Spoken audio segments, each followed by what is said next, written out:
Yeah, thank you. And Shalom Aleichem, Alama.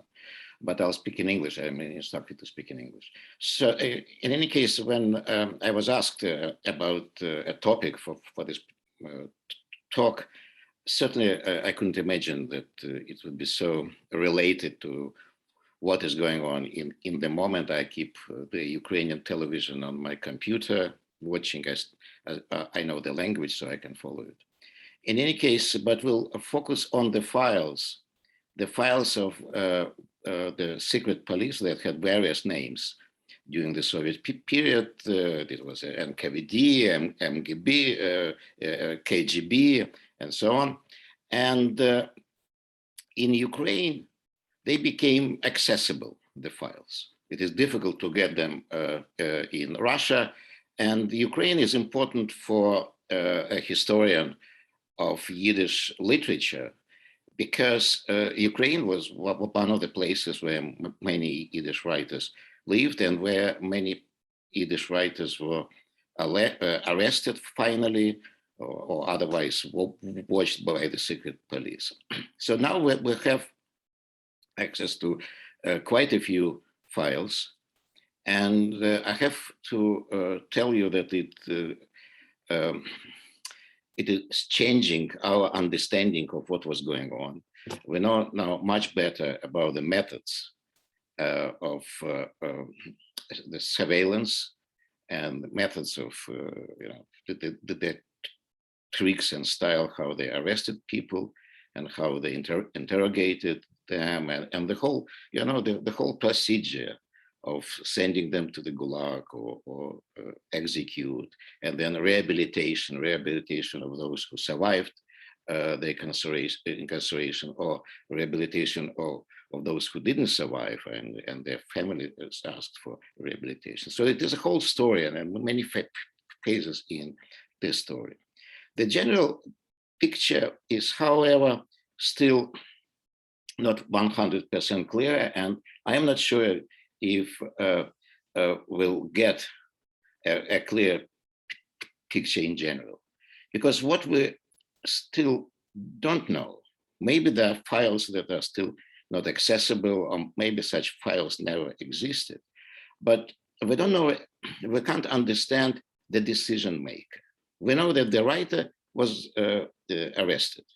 We know that there was a decision to follow the writer, to look, to send agents, to inform us, and so on. But we don't know exactly why. We don't know exactly why they would start it and why they would arrest it. It is still open to our speculation, if you want, or some interpretation of what we know, and so on. A separate story is agents, because the agents were predominantly also Yiddish writers, quite often very close friends, neighbors. They spent a lot of time together. They were drinking tea, and sometimes things much stronger than tea, and discussed it afterwards in friendly conversations, and then people would tell them some secrets, and a day or 2 days later, all the secrets would be committed to paper and would end up in the files. In general, the picture is that each of those who ended up in the files, that there were two lives or two biographies of each of the writers. And of course, it is a huge collection of documents, but I'm speaking about Yiddish writers. As if two biographies, two lives. One life, it was on the surface, and it could be successful. People would get a chance to publish, would get apartments, would get some prizes, would get even state decorations, and so on. And the second life was documented in the file. And this was a life documented on the basis of some information, of reading their letters, of collecting various information, like a vacuum cleaner. They would collect various information. And from time to time, not necessarily, but from time to time, the two lives would come together. They would come together on the day when the writer would be arrested. Now, chronologically, what is also clear from the files that before the Second World War, the number of Yiddish writers in Ukraine who ended up being arrested was minimal. As if we don't know, again, we don't know the process of decision making. But if you read the files, the impression is that there was an order from the above. Don't touch Yiddish writers. At the same time, Ukrainian writers were really persecuted in huge numbers. At the same time, say, Bulgarian writers or some other categories of, ethnic writers representing various ethnic groups in the Ukrainian population would be persecuted, but not Yiddish writers. In the 1930s, up to the beginning of the war, it's not the beginning of the Second World War, but the beginning of the war between the Nazis and the Soviet Union, this phase of the war that started in June 1941, only a few writers were arrested. So I'll mention the names. Yes. The first name is Avrom Abchuk, and the second name is Max Ehrich. Avrom Abchuk was a literary specialist. And at the same time, he was a proletarian writer, the so-called proletarian writer. So it was a separate stream in not only in Yiddish literature, but in general Soviet literature. And there were various definitions of proletarian literature. In the original form, it was supposed to be a writer who himself came from the proletarian segment of society and who was a communist and wrote for proletarians. This was more or less the initial understanding of proletarian writers. Later they modified it and made it a bit looser, not necessarily from the proletarians and not necessarily only for proletarians, but certainly it was a communist writer, not necessarily being a member of the Communist Party, but somehow in the frame of the communist ideology. So Avrom Abchuk was such a writer. He wrote a novel. He wrote quite a few things, but he's best remembered as the writer of a novel, Herschel Shammai. It came out in a couple of editions and it was translated into Russian. Yeah, and it was an interesting novel how a traditional, actually a shtetl dweller, how he moved to Kiev, found a place at a factory, and his integration into this new Soviet reality. An interesting novel. Avrom Abchuk was a militant communist, a devoted communist. Nevertheless, he was arrested because before the Second World War, in the 1930s, especially in 1937, there was a special campaign against the Poles, those who came from Poland. Because Poland was one of the enemy number one, more or less, but not nowadays for Russia, Ukraine. At that time, it was Poland, yes, the most serious enemy. And there was a special operation. So to say somehow it's an echo once again to the contemporary terminology, a special operation of liquidating Polish spies and other dangerous elements. And actually a huge number of Poles, but not only Poles. It wasn't specifically for ethnic Poles. Predominantly there were ethnic Poles, but also for Jews or maybe other people who came from Poland. And Abchuk actually came from Poland. He came illegally to build socialism, to participate in building socialism in the Soviet Union. And as such, he was targeted, he was arrested, and very soon executed. Max Ehrich also came from Poland. Well, to be precise, he came from Vilna, but at that time it was Poland. And he was a literary scholar, very significant literary scholar. He was also arrested. He wasn't executed, but he was sent to a labor camp where he died very soon. And this is, we have essentially only two writers or people belonging to this literary guild who were directly targeted by the secret police in the 1930s. A couple of writers were arrested in 1937, in 1938, actually altogether 3 writers were arrested, Yiddish, but later released mainly in 1938, yes, because the repressions of the 30s, they were mainly in the in 2 years, 1937 and 1938 until November 1938.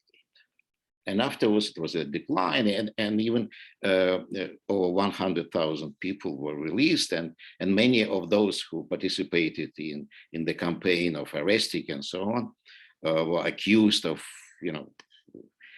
overdoing it, and even many of them were executed or themselves sent in labor camps. It is a separate story of how the Stalinist repressions were organized. And beginning from this November 1938 and 39, 40, 41, we see only one person being arrested. And this is once again a proletarian writer, Chaim Gilden, who was really a devoted communist. Before the revolution, he was a Jewish socialist, but later he became a devoted socialist. And he was the only one who was arrested it happened in the summer of 1940. It is difficult. My article is coming out sometime later on Chaim Gilden's arrest and his destiny in general. Yes, apparently that his mistake, so to speak, was that he was too active. He was too active. Beginning from 1938, the Soviet government began closing down Yiddish schools and some other structures of Jewish culture, essentially reducing it significantly. And he was hugely disappointed, and he tried to organize a group of writers to go to the central committee of the party and to demand that, look, we have to revive once again, as it used to be previously before the closures here. In the Soviet Union, there was a saying that any initiative is punishable. Grassroots initiatives were looked at, with great suspicion, yes.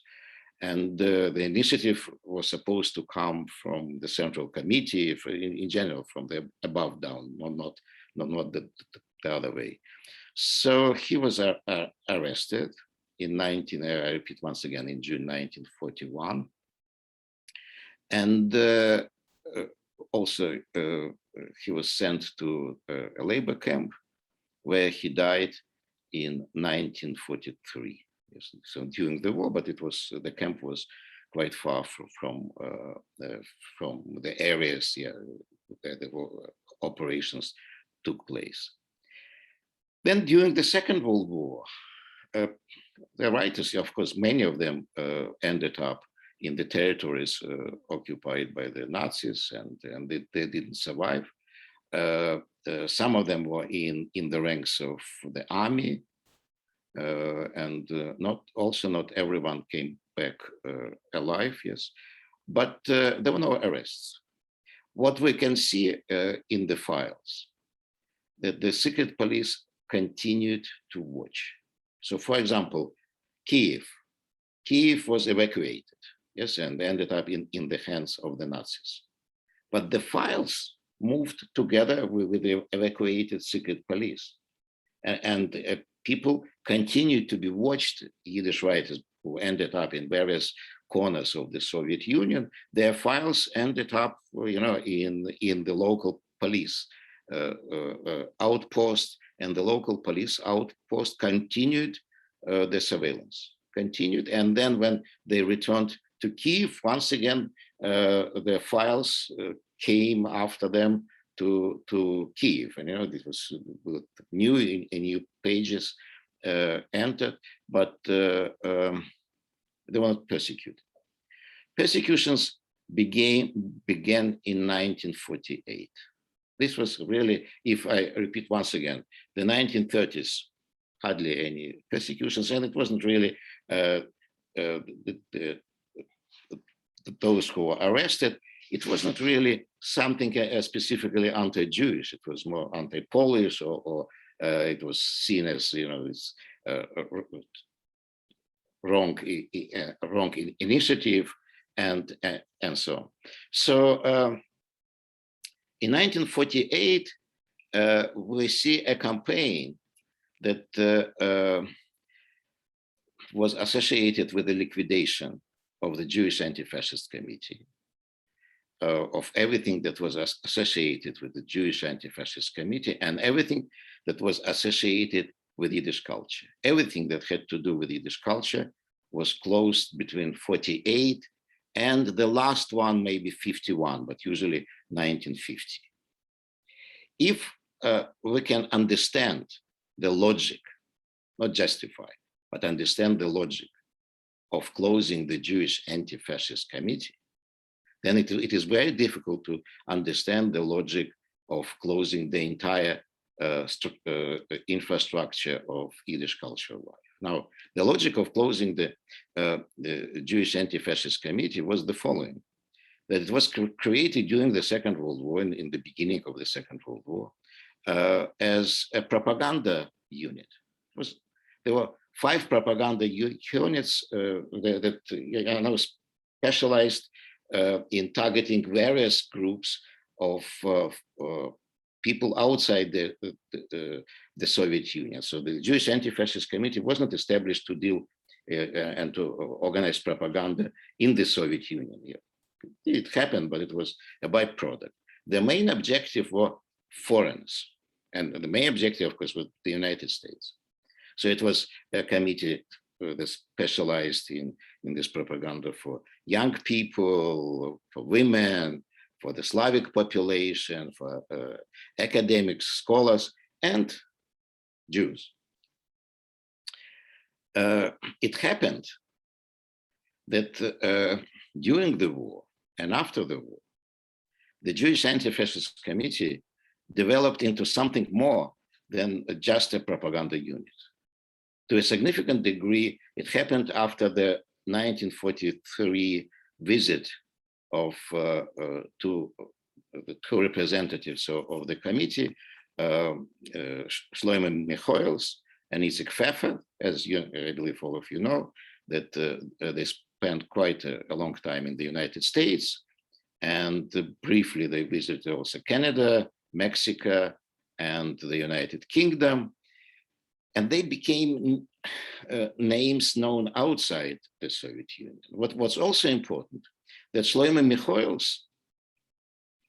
began to be perceived as the leader of the Soviet Jewry. And this was absolutely unacceptable. In the Soviet Union, could be only one leader, Joseph Stalin. There were no leaders of the Ukrainians. There were no leaders of Georgians, of the Belarusians, and so on. It was out of question. And suddenly, as a result of what had happened during the Second World War and the activities of the Jewish Anti-Fascist Committee, and once again, the international too, Michoels began to be seen as the Jew as the leading figure. So it was out of question. Second, what was really in the paranoia of the system, the whole role that the Jewish Anti-Fascist Committee began to play during the war, with this enormous number of links with various foreign organizations, Jewish foreign organization in a score at least of countries. Yes. Recently we published from the archive, I actually came across and published at least a report of the Jewish Anti-Fascist Committee about their links. It's very impressive, with newspapers, with agencies, with organizations, and so on. not only in the United States, or a few countries in Europe, but also Palestine, Argentina, Uruguay, South Africa, name it, yes. And of course, in the paranoia, it was seen as a kind of a conspiracy. So as a conspiracy, it was liquidated, and actually people who were arrested, and some of them, as you know, executed, and even more people sent to labor camps, were accused of spying, mainly on spying, or somehow for activities for the American imperialists or something else. Not because actually, it's important also to understand that virtually all the repressions against Yiddish writers, as a rule, were not because they, their writings were somehow wrong. They would attach it. That of course, they were nationalists also, but the main charge was something else: a spy, a nationalist, contacts with foreign agents or something invented. Sometimes they would end up being even Japanese spies, not only American spies or whatever. It was the fantasy of this investigators, so this had no limits. Yes, even a communist, American communist, could be described or categorized as a representative of this American spying agency. For example, Pesach Novik, who was the editor of the communist newspaper in New York, people would be arrested for spending some time in conversation or more than conversation with Pesach Novik, because he was categorized as a spy. So everyone who was in a contact with a spy when he visited the Soviet Union was, of course, also a spy. Yes. Itzik Pfeffer was a spy, and so according to the legend, Itzik Pfeffer had been recruited during the trip to the United States, and then he came, and of course he increased his contacts in already as a spy among the Yiddish writers or other activists. So there was this crazy logic, at least crazy logic of liquidating the Jewish Anti-Fascist Committee. But why was it necessary to liquidate the entire structure, all the remaining Yiddish theaters? There were, after the end of the war, Yiddish schools were only at 4 places: Birobidzhan, Vilna, Kovna, and Chernivtsi. Only 4 places where there was a Yiddish school. There was essentially one newspaper, Einikeit, published by this Jewish Anti-Fascist Committee, and another newspaper in Yiddish was in Birobidzhan, but it could be subscribed or bought only in the borders of the Jewish autonomous region. You couldn't subscribe to this newspaper until 1970. You couldn't get this newspaper outside the Jewish autonomous region. So why was it necessary? It is still, we can speculate, why and what, but in any case, this happened. And during this period of time, numerous Yiddish writers in many places, it wasn't in Kiev only, there were people arrested. If we speak about Ukraine, people were arrested also in Chernivtsi, people were arrested in Kharkiv, and people were arrested in Odessa. So these 4 places where there were Yiddish writers, actually many of them, and sometimes the bulk of them, ended up in prison, ended up in the camps afterwards, and not only them, but also their families quite often. So their families could be not necessarily, but very often, either arrested and sent to the camps, or sent to an exile somewhere, somewhere in the eastern area, in eastern areas of the Soviet Union. So it was a large-scale operation. It didn't happen at the same time. It was gradually started 48, and some people were arrested even in the last year of Stalin's life. He died in March 1953. So some people were arrested even as late as 1953, they were the luckiest if they were arrested and still in prison by the time of Stalin's death. As a rule, they would be released very soon. Yes. If they ended up already in a camp, then it would take quite a long time, sometimes until 1956. So it could take 3 years, yeah, to be released from the camp. And their release from the camp didn't necessarily mean that they were rehabilitated.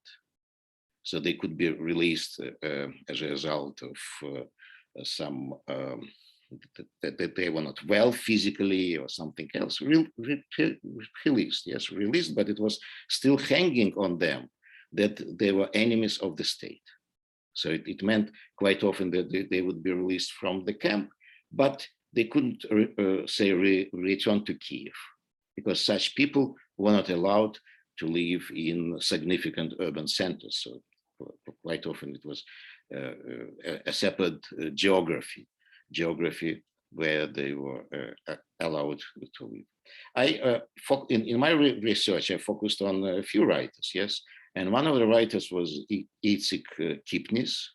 My piece is coming out this time in Russian in the Kiev Journal, that will be in Russian in Russia, and I hope to write it also in English later.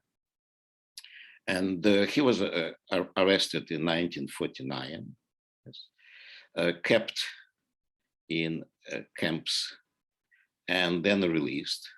And also he wasn't rehabilitated for quite a long period of time, over a year. And he lived, so Kiev was next to the place where he lived, but he couldn't go to Kiev. He couldn't live in Kiev. His family was in Kiev, but he lived in Boyarke. And this comes back, it happened that it comes back to the place that is known in Yiddish as Boyarke, yeah? As Boiberik.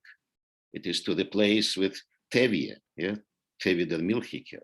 So he lived in the area that Sholem Aleichem described as Goles Dacha, yes. So it was where people would go for the summer period.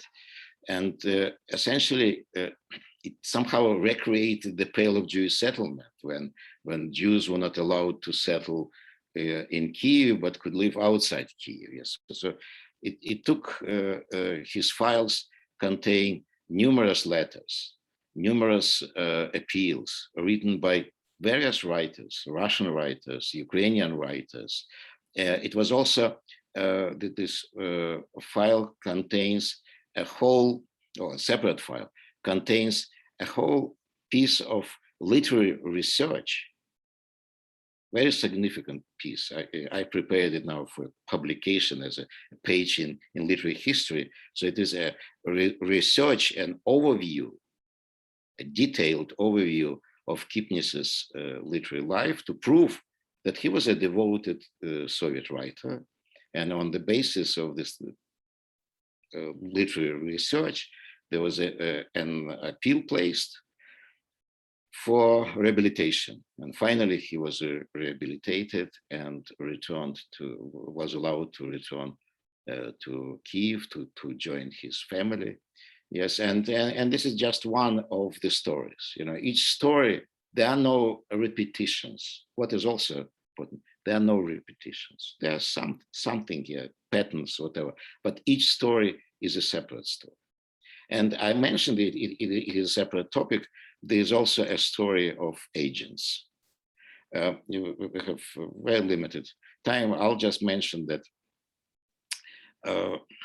when we speak about agents, it is wrong, I believe, to apply the yardstick of values, of morality, whatever, of our time. Because at that time, a person summoned to the secret police and told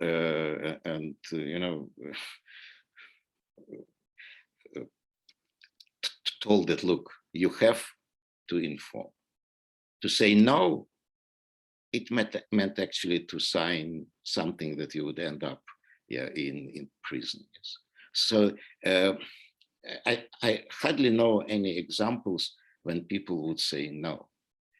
What really we can see that some people would say yes, and actually the majority would say yes, but later they were not active. Only under some pressure they would do something. But there were a few writers, and we know now a couple of names, because usually in the papers they appear under some other names, invented names, and only in some cases we can really understand or find a clue who this person under some name, that who was what was the real name of this person. But there were a couple of people, a couple of writers who really were very active or even proactive in organizing, creating a setting of encouraging people to reveal what, some of the thoughts, that not necessarily otherwise they would have revealed it. And so encouraging, people to share something that would be afterwards reported to the secret police. So this is what I wanted to tell you. It's very short. I understand it is only, if you want, it's a spoiler. I don't see it's more than a spoiler, because once again, each writer is a different destiny, a different story. But now, because we have altogether 45 minutes here, let's use the remaining time for questions. So you're welcome to ask. I believe I have something in the chat. Yes. From Miriam. Miriam, if you want to unmute yourself and. I translated Shimon Jigan's memoir, Koyach von Yiddischen Humor. And he, like many, he was ostensibly arrested. He was part of a Bialystok trooper, but then he was arrested because some people were trying to get out of Russia, and he was betrayed by a fellow people and a person. And then he was put in solitary confinement for a long time, interrogated, and then one of the prosecutors did him a favor by having him be a criminal rather than a political criminal. But he wound up spending 6 years, together with Schumacher in first in jail and then in a gulag. And then he was arrested again in Lemberg, Lviv, because somebody on the train with him was thought to be trying to get out. I mean, he really hated Russia. He can't, at least the Soviet system of Russia, by the time he got out. That's right.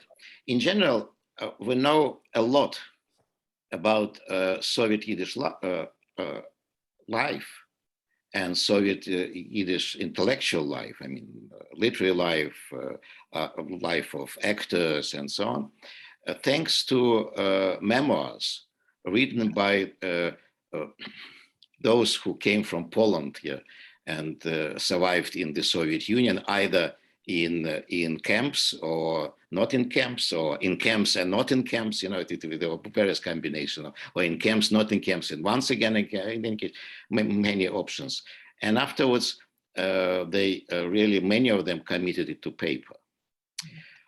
I read a lot of this, especially when I wrote about Bialystok, and I read a lot of memoirs, and I continue reading memoirs.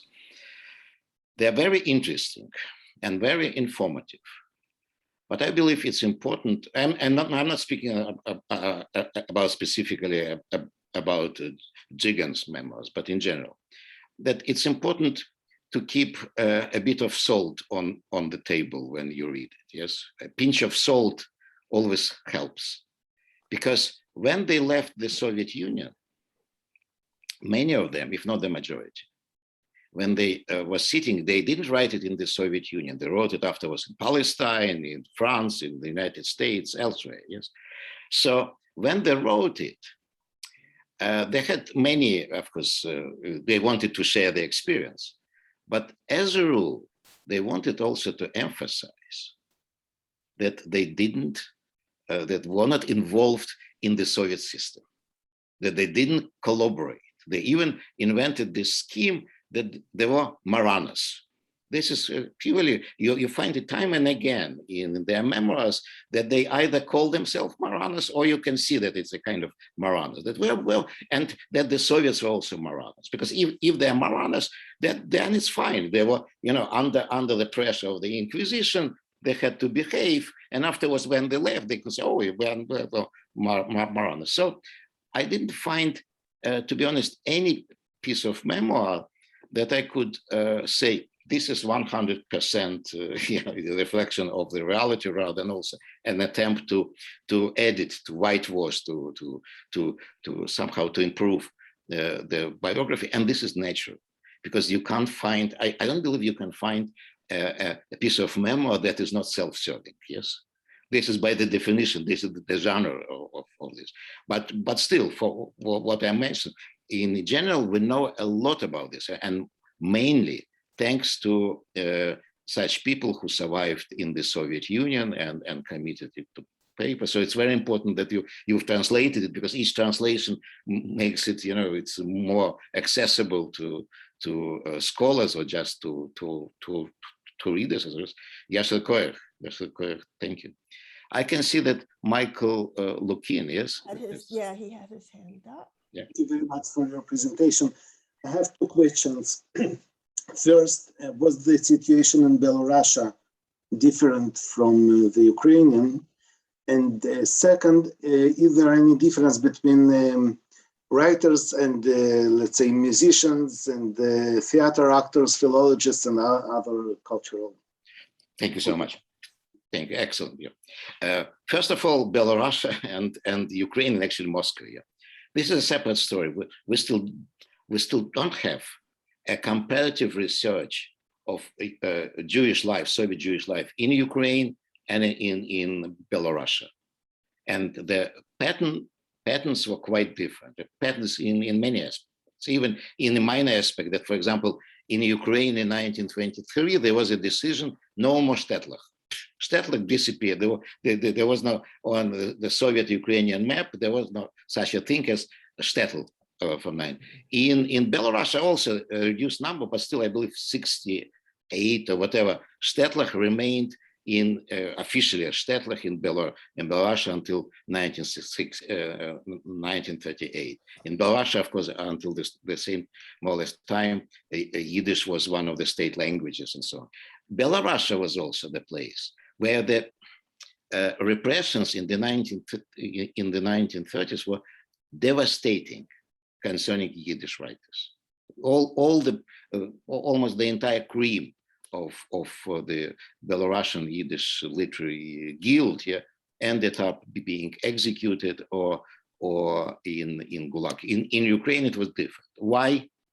I have no idea. There is no, I can't see any document why and why. Once again, we can speculate. Yes, speculate, maybe something better than speculate. Yeah, but still speculate. Now, concerning various fields, really, let's return to Ukraine once again.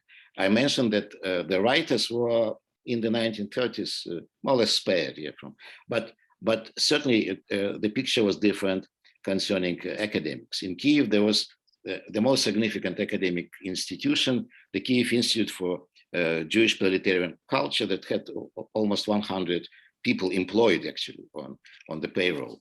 And it was closed down in 1936, a few people executed, and some of them sent to Gulag. So it was concerning academics, it was a different style and different line of repressions. And once again, after the Second World War, they were also targets together with Yiddish writers.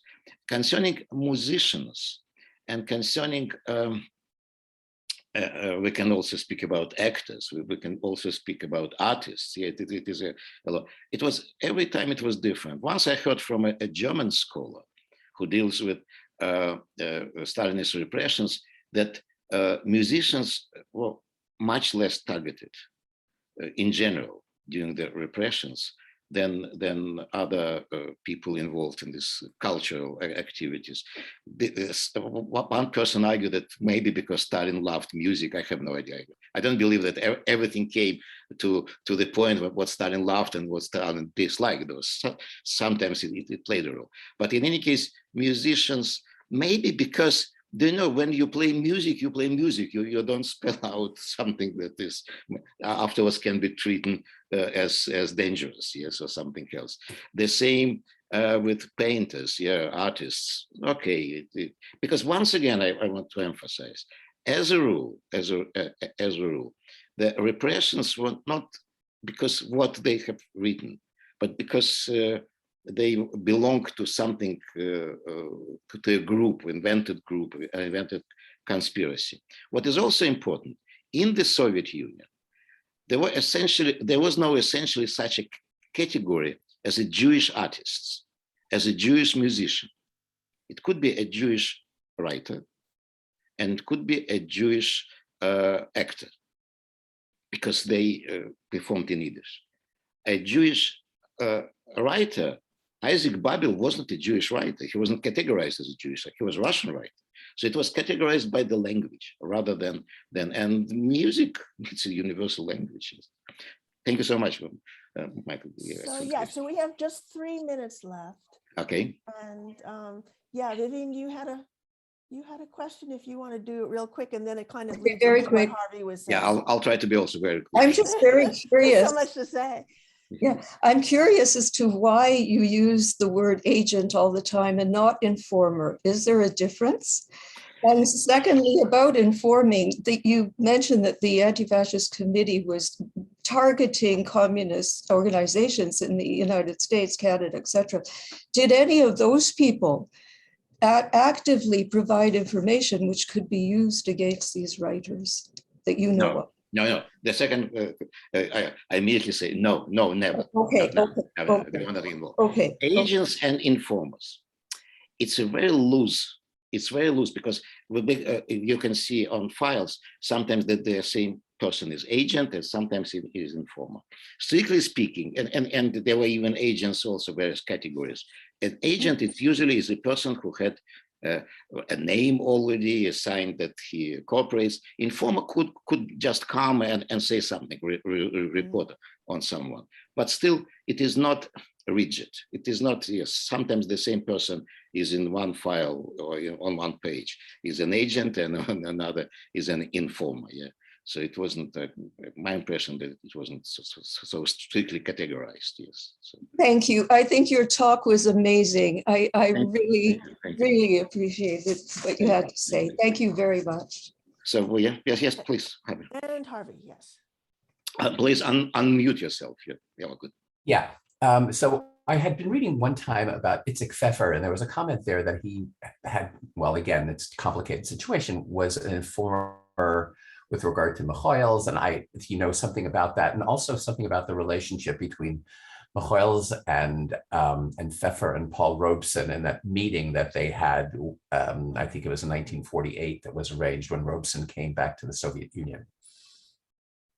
I believe that this whole story about meeting is what we say in academic language as a Bobemeister, yes? Because first of all, Paul Robeson we never heard it from Paul Robeson. We heard it only from one story. His son reported what his father, and when I read it, it's hilarious. Paul Robeson and Itzik Pfeffer didn't have a common language. But nevertheless, when you read it, Pfeffer managed through the body language, tell him a whole story. Look, it is so improbable that it has clear marks of a legend, nice legend, certainly a nice legend, yeah. But I would classify it as a Bobemeister. So we don't have documents apart from the story of Paul Robeson's son told when Paul Robeson wasn't alive anymore. So as a result, this is what I know. So thank you very much. Unfortunately, it is time. I hate to end the meeting, but we have to try to keep everything else on time.